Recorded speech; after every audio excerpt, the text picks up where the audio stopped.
So today we're going to be looking at the topic phrase. We're going to be looking at the topic phrase. What is a phrase? In every sentence, there are different words that make it up. Those words can either be introducing who performs an action, what the action is, and who the action is being performed on. Whichever, I would like us to understand that the sentence is usually in two parts, or rather it is basically in two parts. Where we have a subject and an action usually passes a meaningful message, and it is called the clause, while where we have those which do not give a thought or do not pass a meaningful message is known as the phrase. So we say a phrase is a group of words that does not have a subject or a verb. Let's quickly read what we have here. This is a sentence, a group of words that pass a complete thought or message. These parts reveal who or what the sentence is talking about. That's the subject. In a sentence, who or what the subject is talking about, who or what the sentence is talking about is known as the subject. That is who performs the action or what the sentence is talking about. What is being done, which is the action that is being carried out by the subject, or what is being said about the subject, which could be seen as a complement of the sentence, whichever. While the parts that contain the subject, like I did say, contain the subject, an action is called the clause. That which does not have any of this, or which has only a subject but does not have a verb to give a complete message, is known as the phrase. So we can define the phrase as part of a sentence which does not have a subject or a verb. We will get to understand this better when we'll look at the various examples given to us here. We have 5 sentences here, and these sentences have different messages, complete messages or complete thoughts. Let's look at number 1. It says the Good Samaritan quickly offered his car. The Good Samaritan quickly offered his car. It is passing or conveying a complete message. Here we can see who the sentence is talking about, and we can see what the subject did and what received the action. The Good Samaritan is the subject here. The verb here is the offered, while his car is what is being talked about. That's the object of the sentence. Now, if you look at the parts that are being bolded or that are being placed in a red column, if we decide to extract just that part, you will agree that this part will not be conveying or will not be passing out a complete message. You would get to be what? Kind of confused. If I decide to say the Good Samaritan alone, I write the Good Samaritan, you will be wondering, what did the Good Samaritan do? Of course, the what here is trying to what? Derive the action. You want to know.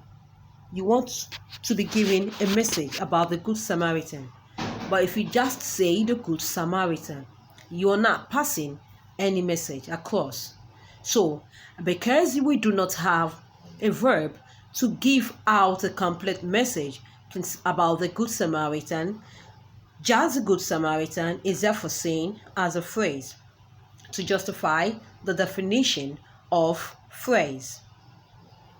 His car also is like the Good Samaritan. His car did what? What happened to his car? Did he give his car out? We cannot tell if we decide to just write his car. It is also not going to pass out a message. So with his car alone, we also say it as a phrase. You can see that the past, which actually would give out the message if brought together with the parts that are being bolded, being extracted, is also what's on hiding, or what is also hiding the message. So the Good Samaritan is a phrase here, as well as his car. The next one is my new school. My new school. My new school. My new school. You can see my new school. You can see very dedicated teachers. My new school tends to be the subject of the sentence here, what the sentence is talking about.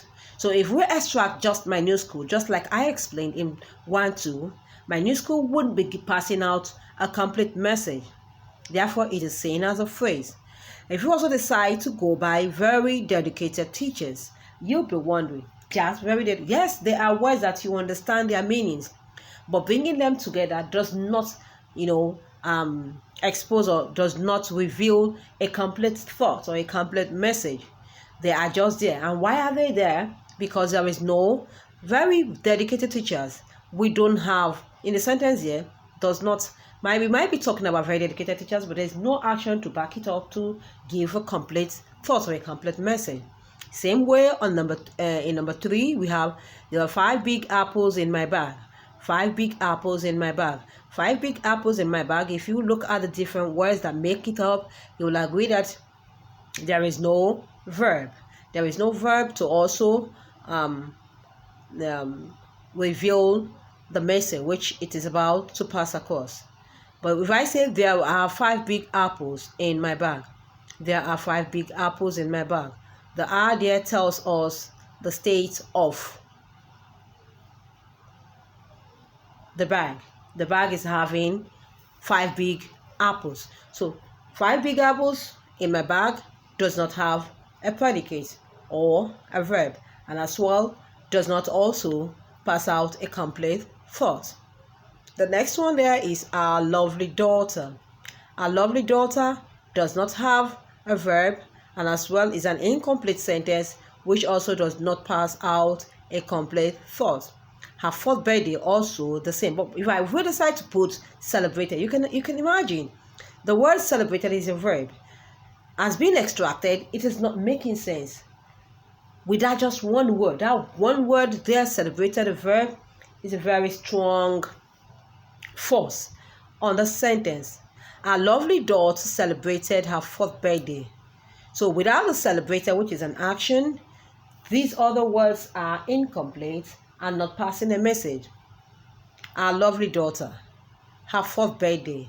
These are the 2 phrases we have in that sentence. The last one there is, I saw a white car chase the rat into a hole. I saw a white cat chase the rat into a hole. A white cat. A white cat? A white cat, that's the subject of the sentence there. Just it does not have a verb, and as well does not pass out a message. Therefore, it is seen as a phrase. Same, the rat into a hole. The rat into a hole doesn't have a verb. It doesn't have a verb. It doesn't have any meaning. Just though we have a group of words there, which we understand. We know what there is. We know what rat is. We know what into is. We know what a hole is. We know what hole is. Bringing them together that still does not give a meaningful message. Therefore, because there is no verb there, therefore it is also seen as a phrase. So today you will be able to discuss what phrases are. Phrases are the parts of sentences that can have a subject but do not have verb to complete or to carry or to convey a meaningful message. Sometimes it might have a verb and would not have a subject. When it has a verb and does not have a subject, It also does not give a complete message. Let me look at one. Let me see if there's any sentence we can have. Okay, look at here.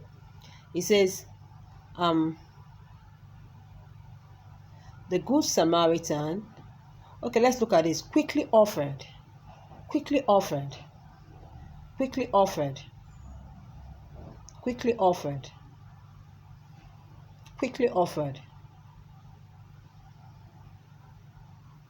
Quickly offered is not making sense too, and does not have a subject. So quickly offered can be seen as a phrase. Quickly offered. It doesn't have a subject. Which other one again do we have here?